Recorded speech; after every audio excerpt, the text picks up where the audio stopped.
Salut les amis, je vais créer une application React. Ce sera un bouton qui va générer des nombres de façon aléatoire.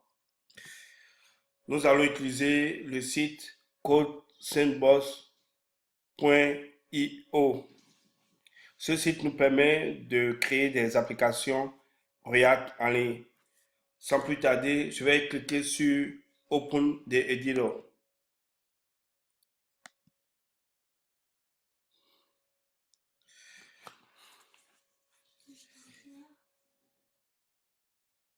Ici, comme nous le constatons, il y a déjà un code que je vais supprimer. Je vais supprimer une partie.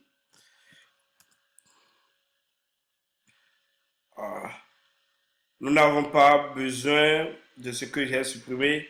Ici, je vais garder React app document.getElement by ID.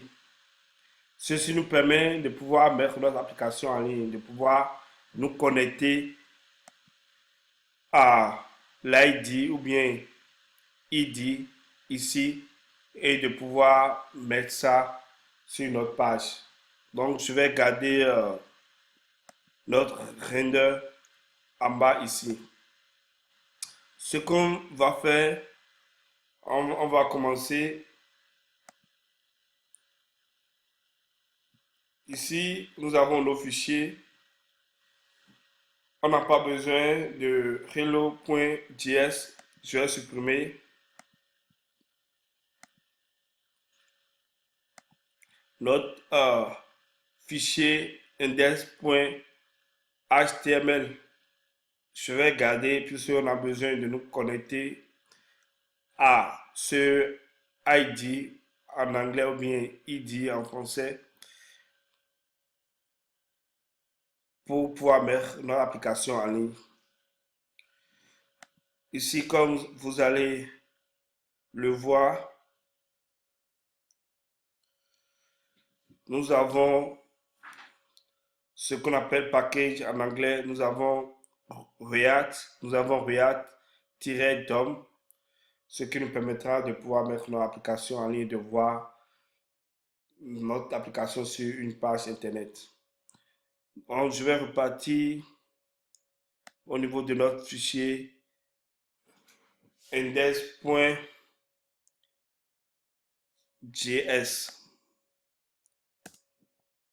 Pour créer une application React, comme nous le savons, nous importons les packages.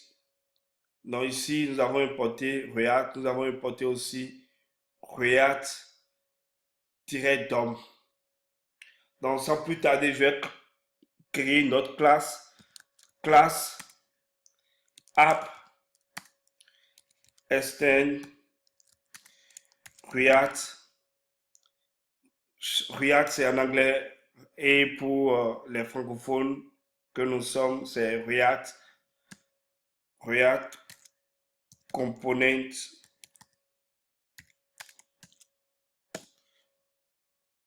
Donc, après notre classe, c'est constructeur et notre argument pour constructeur est props.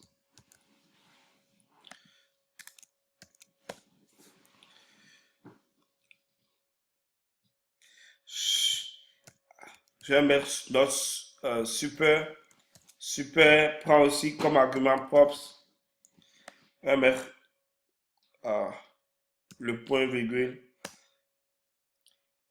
Pour créer une application React, nous savons que nous manipulons des états. Donc, avant toute chose, nous devons définir notre état initial. Pour cela, nous allons mettre this.state égale à. Ici, je vais mettre aléatoire. Et comme c'est un objet, je vais mettre deux points. Et je peux mettre 0, mais j'aurais préféré mettre plutôt nul ou null, comme on le dit en anglais. Donc, j'ai fini de créer ce qu'on appelle object en anglais et objet en français. Ah. Sans tarder, je vais aussi créer une autre fonction render.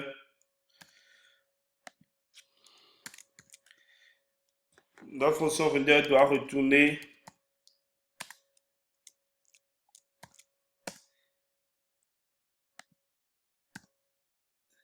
les éléments aperçus sur notre page. Donc ici, nous aurons notre bouton.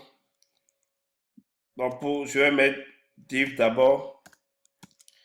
Créer div.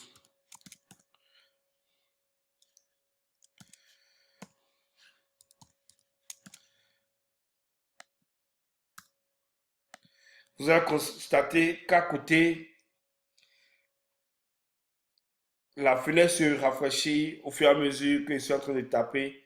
C'est notre page. Ça nous montre ce que nous tapons. Ça nous montre ce que notre code donne comme résultat. Donc, je vais continuer.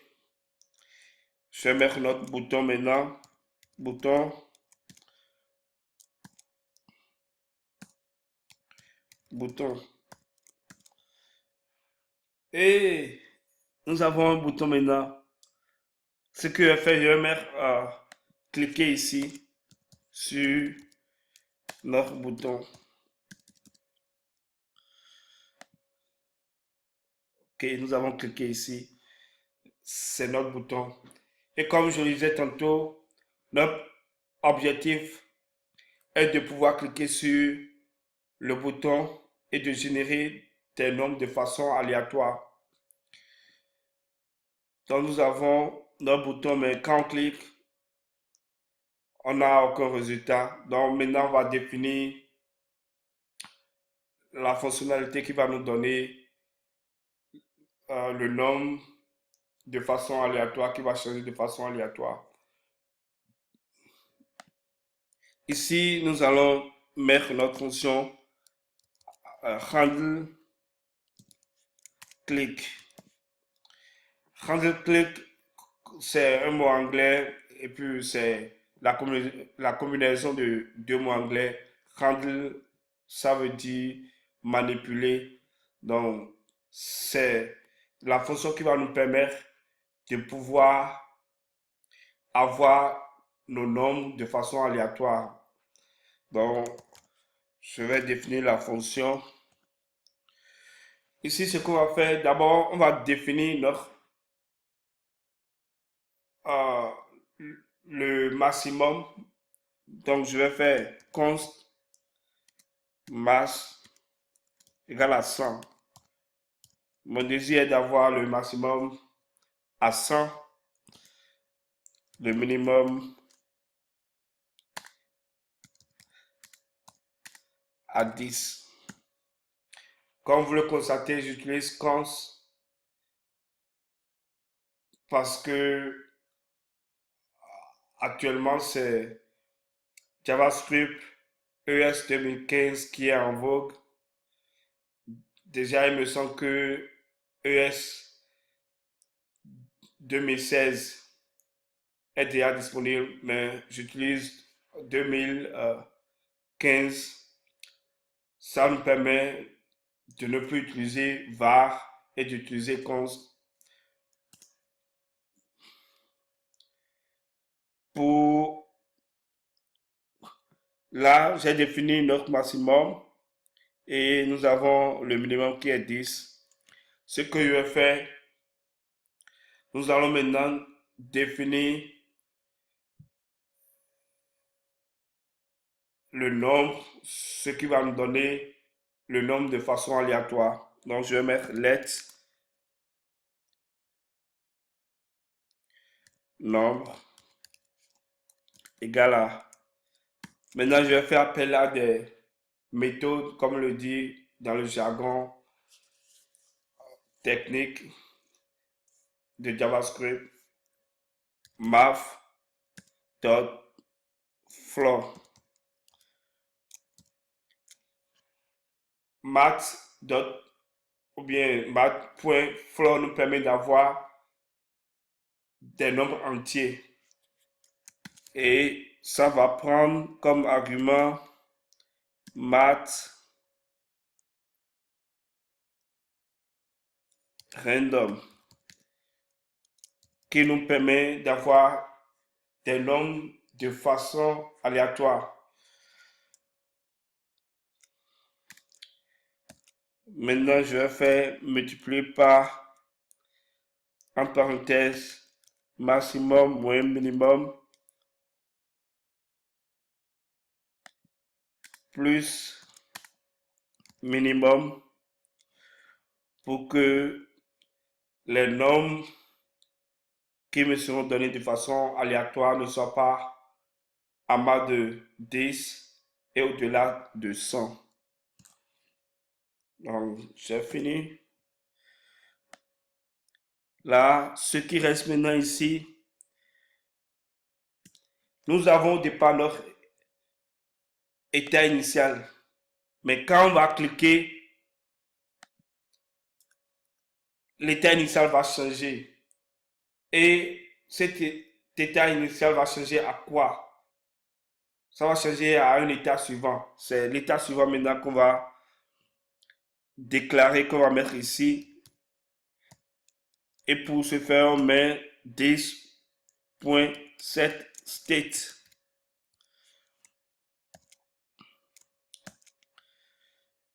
C'est un objet, donc je vais mettre aléatoire, deux points, nombre. Comme vous le constatez, on a nul, bien nul au départ, mais quand ça va changer par la suite, ça va prendre le nombre qui sera généré de façon aléatoire. Donc c'est ça qui est ici. Je vais maintenant cliquer notre bouton pour voir si ça va donner quelque chose. Ça ne donne rien. Ce que je fais, en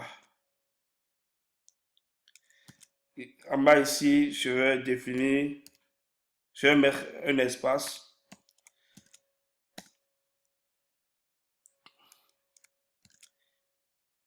Et pour montrer le nombre sur la page, je vais utiliser this.state.aléatoire qui est notre clé. Comme nous le savons, nous avons notre clé ici, donc c'est ça que j'ai utilisé, aléatoire. Je vais cliquer pour voir si ça donne quelque chose, ça ne donne rien. Pourquoi ça ne donne rien? Ce n'est pas encore connecté, lié notre fonction rendre clic à notre bouton.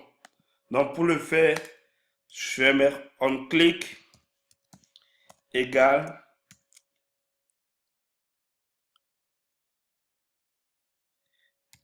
this handle click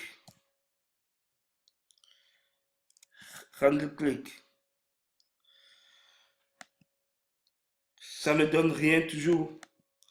Ce que je fais, je vais ouvrir notre Developer Tools pour voir ce qui se passe.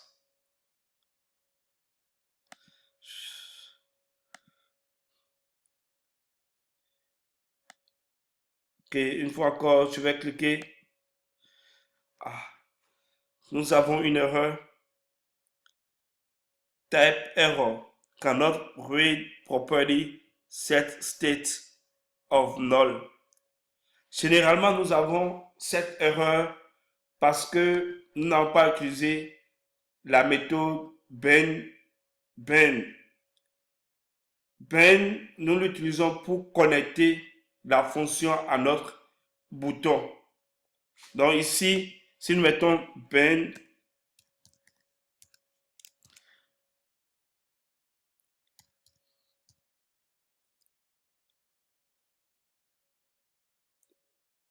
et entre parenthèses 10.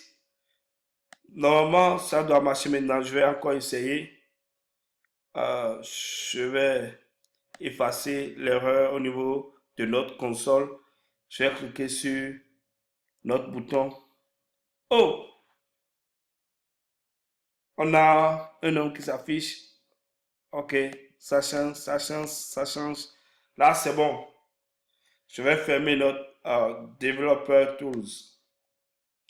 Donc, nous avons des noms qui s'affichent quand nous cliquons sur notre bouton. Maintenant, comme je le disais tantôt, je suis en train d'écrire avec JavaScript ES 2015. C'est JavaScript 2015 que j'utilise. Donc, je peux changer la manière dont j'ai écrit notre fonction ici. Je peux changer ça à rendre clic égal les deux parenthèses et mettre notre flèche comme je le fais. Comme nous le savons pour ceux qui maîtrisent un peu JavaScript ES 2015, on peut remplacer fonction avec une flèche. C'est ce que j'ai fait ici. Et en utilisant JavaScript ES 2015, nous n'avons pas besoin de notre bind. Here, nous n'avons pas besoin de bind. On peut enlever. Donc, je vais l'enlever. Et je vais sauvegarder encore notre code.